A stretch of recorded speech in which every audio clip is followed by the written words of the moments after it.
Bima pernah percaya pada hal yang sederhana. Setia dibalas setia, hati yang diberi akan membawa pulang hati.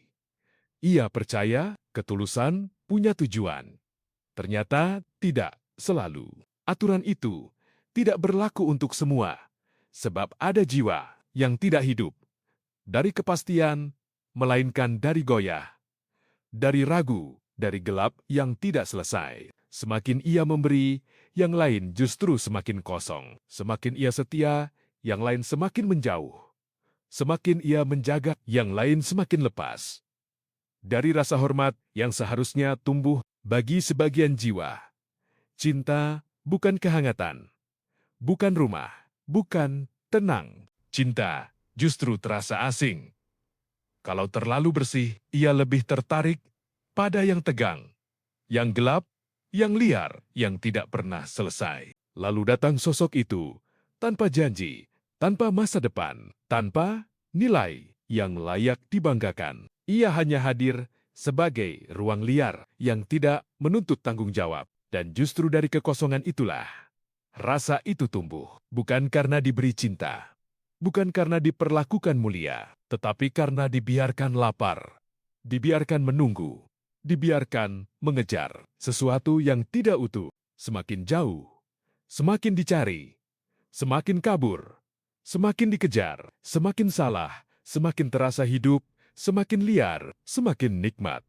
Di titik itu bukan lagi cinta, itu candu yang dicintai. Bukan orangnya, bukan wajahnya, bukan juga jiwanya. Yang dicintai adalah rasa. Saat diri merasa dipilih, diinginkan, diakui, meski lewat jalan yang kotor. Disitulah semuanya jelas. Ini bukan perkara hati yang tersesat. Ini bukan perasaan yang datang tanpa sengaja. Ini adalah pilihan yang dipelihara, dibiarkan tumbuh, dijaga tetap hidup. Meski tahu ia sedang menghancurkan apa yang seharusnya dijaga. Dan saat itu terjadi, cinta selesai menjadi rumah. Ia tidak lagi memberi arah. Ia tidak lagi memberi teduh. Ia tidak lagi menjadi tempat pulang. Yang tersisa hanyalah labirin.